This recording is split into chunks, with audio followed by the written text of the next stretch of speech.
Seguimos en Geopolítica de este día conversando con el ingeniero Francisco Méndez, que es del cuerpo de voceros del partido Fuerza del Pueblo y es superintendente de electricidad y presidente de la refinería dominicana de petróleo. Te dejaba la reflexión en el segmento anterior sobre estas medidas que ha adoptado el presidente de la República, que, como señalaba, muchas de ellas van en contraposición a lo que aconseja el momento de que una economía está bastante golpeada. Entonces, y es incluso lo que aconsejan los organismos internacionales, como el Fondo Monetario, básicamente, poner dinero en manos de la gente y no meterle la mano en los bolsillos. Sí, sí, correcto. Lo que pasa es que una política expansiva de gasto en una situación de recesión es lo que ordena y lo que manda, y es lo que hicimos nosotros durante la crisis del 2008, la crisis financiera global. Europa se ha mantenido tímida en cuanto a eso y por eso no ha podido disparar su crecimiento como lo hizo los Estados Unidos, que aún después de haber salido el presidente Barack Obama, benefició al presidente Trump, que seguía por la inercia del desarrollo económico que se desencadenó después de la debacle de la banca financiera internacional y de la subprime y todos esos problemas que hubo. Pues Estados Unidos expandió el gasto. Nosotros aquí en la República Dominicana esa fue la receta que aplicamos, esa fue la medida que tomamos y el presidente Fernández lo ha explicado en diversos foros. Europa no se mantuvo con la austeridad y es como algunos decíamos y especialistas hablaban de que austeridad era equivalía a austericidio, porque realmente no expandes la economía, no fomentas el consumo, no crece el producto, no crece el empleo, si tú lo que haces es que restringes el circulante, que fue, por ejemplo, una de las secuelas, una de las consecuencias del crack del 29, cuando las medidas que se tomaron fueron totalmente las contrarias a las que había que haber aplicado para estimular la economía, y para eso están los bancos centrales. Sin embargo, aquí se ha continuado, por ejemplo, el presidente Abinader señala y se está continuando los programas de asistencia social por las restricciones laborales que ha planteado la pandemia.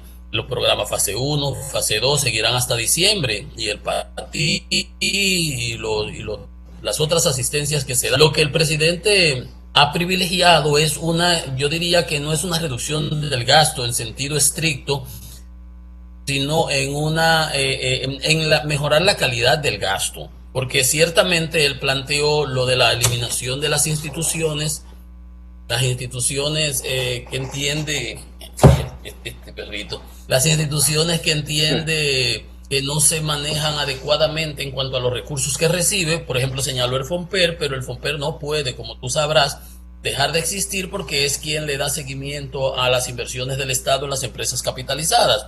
Posiblemente tenga razón en cuanto, como dicen en contabilidad, la fuente y el uso. La fuente está correcta. Han entrado más de 25,000 millones de recursos de pesos durante la época, los 20 años de la capitalización al Estado a través de FOMPER. Lo que se ha criticado es el uso que se le fue dando a muchos de esos recursos. No en cuanto los usos son adecuados, sino en cuanto los usos son clientelares, politiqueros y ese tipo de cosas. Bueno, y eso realmente nadie podría estar en desacuerdo con eso.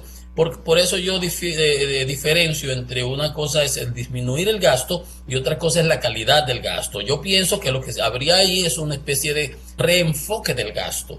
Por ejemplo, esos dineros que se gastaban en el FOMPER para unas actividades extracurriculares que no tienen que ver, digamos, que no tienen un impacto real en la situación actual. Vamos a suponer escuelas que FOMPER pudiera hacer u otros gastos que son los que se critican, donaciones y un sinnúmero de otras cosas, pudieran ahora transferirse directamente, por ejemplo, al sector salud,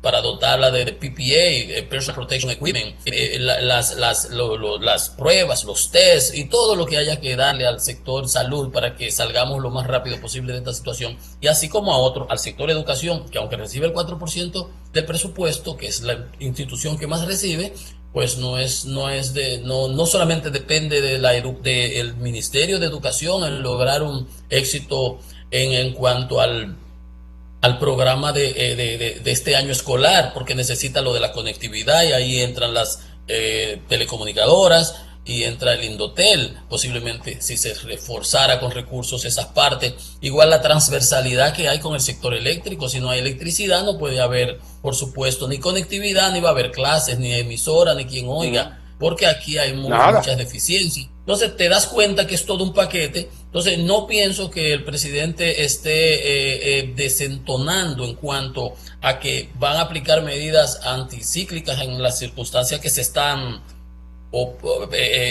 procíclicas en las circunstancias en que estamos, hay que salir de ello y justamente con el mayor gasto. Lo que yo sí creo que las medidas obviamente impositivas y nos iban a afectar a lo que ya estábamos manos arriba y nos iba a restar más recursos, entonces quién va a gastar si no tenemos de dónde y más si nos van a penalizar. Por eso que entiendo que quizás la solución es más adecuada la calidad del gasto para eficientizar y racionalizar los recursos que se van a invertir, donde cada peso invertido tenga la mayor tasa de retorno potencial y posible, y por demás, mediante la adquisición de recursos concesionales del exterior, bancos, Mundial, BID, Fondo Monetario, OPEP, OPIC, qué sé yo, todas las instituciones que puedan ser fuente de financiamiento, aunque nosotros hemos venido privilegiando mucho la banca, los mercados financieros internacionales a través de la emisión de bonos soberanos, tiene sus bemoles, indiscutiblemente es una fuente rápida de financiamiento porque con la banca multilateral y con el Fondo Monetario hay que cumplir un sinnúmero de parámetros y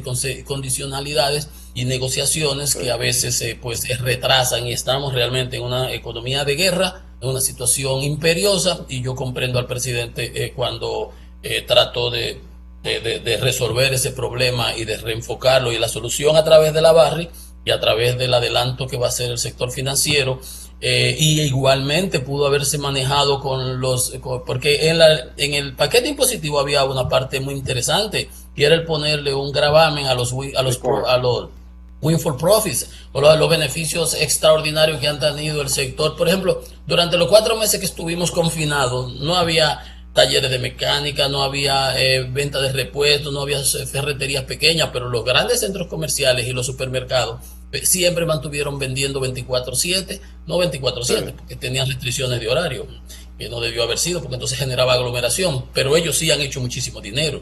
Y esos sectores que habían hecho muchísimo dinero, que está ahí contabilizado, esos sí estaban grabados en el presupuesto sometido. Entonces esa parte también se puede negociar el anticipo, el adelanto de lo que se ganaron, que esa parte yo la veía interesante. O sea que no es del todo que el paquete estaba fuera de sentido general. Habían decisiones que obviamente al final del día a los activos netos ya lo pagamos nosotros los de la banca a través de una reducción de la tasa pasiva y un incremento de la tasa activa a la que tomamos los préstamos, pero no hay almuerzo gratis en la vida, según nos enseña en economía. Alguien termina pagando el almuerzo. Alguien termina, tiene que ser así. ¿Consciente o inconsciente? Pero, sí, así. Pero este paso adelante y un paso atrás, no saber justamente lo que se va a hacer, ensayar por aquí con algo, me da la impresión, y uno no quisiera creer que fuera así, pero da la impresión de que el presidente y el equipo llegaron sin unos planes definidos. Por ejemplo, en la transición, que esta fue una transición muy corta como consecuencia de la pandemia, pero bueno, eso no es la transición. Tú en la campaña tú vas delineando los perfiles del tipo de medidas que tú adoptarías cuando llegas y ganas las elecciones. Y entonces la transición ya tú lo que haces es que operativiza eso.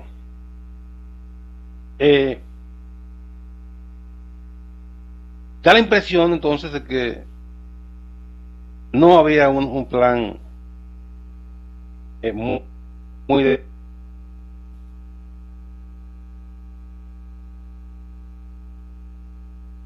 Congreso a la juramentación, al Congreso Nacional un paquete de leyes, de cuestiones que ya tienen preconcebida como parte de su campaña y como parte de su visión de país. En este caso, el presidente Abinader no hizo esto. Y entonces las medidas han sido como ensayadas en el camino y da la impresión que se está justamente en eso, improvisando en el camino. Y eso sería fatal para un equipo de gobierno. Sin que yo te esté condicionando. ¿Tú percibes algo así o yo estoy equivocado? Mira, no, yo creo que el presidente Luis Abinader tenía y tiene un equipo en el sector económico, tenía un equipo de All Star, todos muy buenos, personas con las que yo Sí. conozco, he trabajado, sí, Pedro, Hochi, Alejandro, el mismo Seara Hatton, que es el mayor de todos, de larga data. O sea, no creo que ahí no hay no, rookies ni ese tipo de cosas. Personas con experiencia, igual por ejemplo en el sector eléctrico, Antonio Almonte, Milton Morrison, Andrés Astacio, que está en el Consejo del Consejo Unificado de las Distribuidoras. Entonces, ¿qué te digo? No creo que realmente los planes y las propuestas están ahí. Pienso que el problema no está con los planes y las propuestas, que las tengas o no. Es tu espina dorsal, tu leitmotiv, tu estrategia, tu driver, lo que te lleva. Pero el problema es que cuando llegas a la administración, te encuentras con una realidad que no es la que tú tienes en mano o la que tú presumes o la que tú entiendes. Entonces tienes que hacer los ajustes tácticos para readecuarte. Por ejemplo, lo que sucede en el presupuesto, hay que hacer la reforma fiscal. No era el momento en esta ocasión. No, el problema no está en que ellos no tengan un convencimiento de que tenemos que hacer el pacto eléctrico como lo planteó el presidente Abinader y como tenemos claro y como ha sido retomado inmediatamente por el Consejo Económico Social. Lo vamos a hacer, lo vamos a tener que hacer porque si no hay pacto eléctrico no puede haber pacto fiscal por la tronera que el sector eléctrico representa a las finanzas públicas. Entonces hay que corregirlo todo. Entonces, no, yo creo que hay conciencia en cuanto a eso, que el problema fue en función del tomar recetas preestablecidas para solucionar un problema. Se cogió como un balde de gasolina para un pequeño fuego, a ponerlo como metafóricamente, porque eran 21.000 millones, no era el bulk el monto global de todo el presupuesto de más de 1.000 millones, que además decíamos ahorita, si había reducido, mira que no se ha reducido el presupuesto seguía siendo, con todo y que la economía ha caído sustancialmente y ha seguido siendo de prácticamente 1.000 millones. Por lo que te decía entonces el reenfoque del gasto y una mayor calidad y un uso más racional y un uso más reproductivo. Pero que no creo que en realidad haya sido que no tuvieran claro, sino el timing, el momento adecuado. No se puede poner la carreta delante de los bueyes. Las decisiones de reformas y de políticas por demás también tienes que encontrar terreno fértil.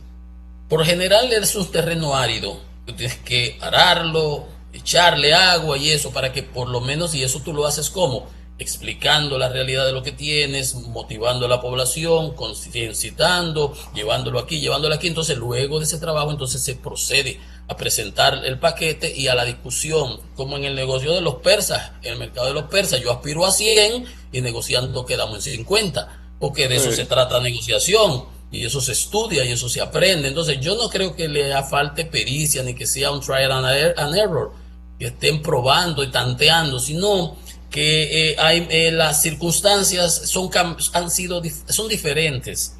Son diferentes. Tú ves la OMS dando traspiés, dice un día una cosa, dice otro día otra, y si uno se lleva de lo que dice la OMS, hasta se suicida y no sabe cómo enfrentar el problema, porque la situación no es nada ortodoxa. Entonces, en circunstancias como esas, se necesita, como le decía a alguien, no sé qué presidente le decía, que en esa administración necesitan canas, en el sentido de la experiencia gubernamental. No es solamente el asunto de los títulos y los conocimientos, es el timing, es el tener también la sensibilidad social, política, económica, o sea, un paquete que solo te lo da la práctica, que solo te lo da el conocimiento cabal de tu sociedad de la realidad que vives, entonces hay que jugar con eso. Y indiscutiblemente que ahí sí se hacen, se aprieta aquí, se afloja allí, se aplica tal cosa, pero tú no puedes, aquí no hay nada preconcebido, y ni que yo lo leí en tal manual, y que Roddy Durbo, que Fisher, que fulano, que si fue fulano, que si que Fukuyama dijo que acabó la historia. No, no, no, no, no, esta es una guerra que no acaba, que no termina, y gobernar es pisar callos, y gobernar es caminar y tropezar y caerse y levantarse. Y lo que tú tratas es de que en ese trayecto, en ese discurrir, tú pises los menos callos posible, y que los callos que pises no sean los que te vayan a llevar al que pisaste a la clínica, que era como nos iban a mandar todos, la clase media, a cuidados intensivos, ventilador, sí, sin haber dado el COVID. Gobernar es como la vida diaria, un aprendizaje constante. Sí, correcto. Así lo veo yo, correcto. Pero yo creo que entonces también que el que está en la grada no se poncha, Nelson. Ah, no, Eso lo sabemos desde siempre. Ni coge de bol, ni nada, ¿no? No, es el que sale a batear ahí el que se poncha, y el que da los hits, y el que, tú sabes, y el que piche que le dan el jonrón, y el que ponche es el que pide. O sea, desde la grada es muy fácil. Desde cuando entras al terreno de juego, entonces ves la realidad, porque el otro está ahí para darte un de bol y picharte como Pedro Martínez, afeitarte por aquí, entonces tú tienes que ajustar. Y de eso se trata. Yo pienso que a la administración hay que colaborar con ella, estamos colaborando con ella en cierta medida. Acaban de extender el plazo de la emergencia. Yo creo que pudiera, ahí oigo, por ejemplo, fíjate que es que todo el mundo tiene opiniones sobre cada tema. El presidente de la AMD, que no le resto ningún falta de conocimiento ni nada, pero aquí todos estamos tan enterados con el tema de la pandemia, que vemos éxitos en un sitio, vemos cómo se revierten, vemos cómo echan para atrás, vemos cómo vuelven, sitios que habían superado los problemas, los retoman.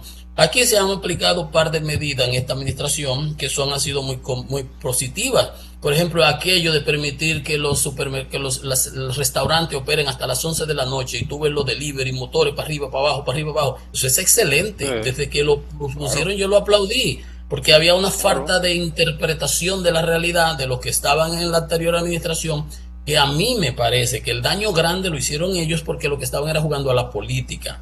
Nos confinaron por 4 meses para hacer lo que hicieron y tratar de obtener un beneficio en las elecciones que no se le dio, gracias a Dios.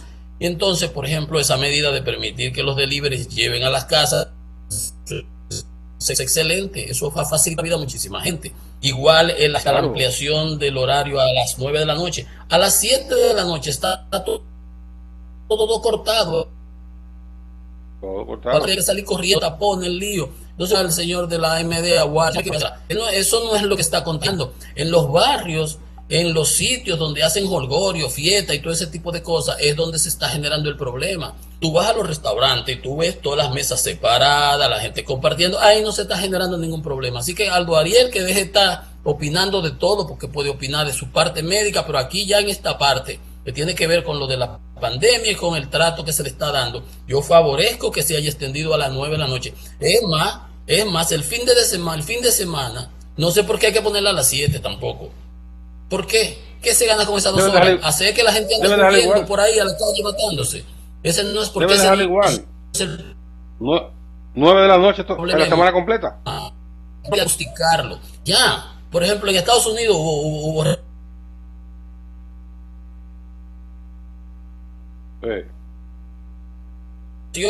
si le permite más facilidad a los bancos, pues tienen menos necesidad de ir todos al mismo juntos, al mismo tiempo, al mismo lugar. Entonces, yo creo, o lo que te quiero decir con todo eso es que aquí todos también tenemos opiniones que van y vienen, y a veces son contradictorias, y yo pienso que quien tiene la calidad y se le otorgó el derecho para dirigir las políticas públicas del Estado y sacarnos de este problema es al presidente Abinader y el equipo que él ha elegido para que le acompañe, de sus colaboradores, y hay que dejarlos batear. Claro, hay que dejarlos que den los hits que vayan a dar y los eso es así, que no haya tantos managers. Sí, es lo que nos hundimos todos. Gracias. Vamos a la pausa. Cuando regresemos, completamos en el día de hoy la participación de Francisco Méndez. Venimos ahora.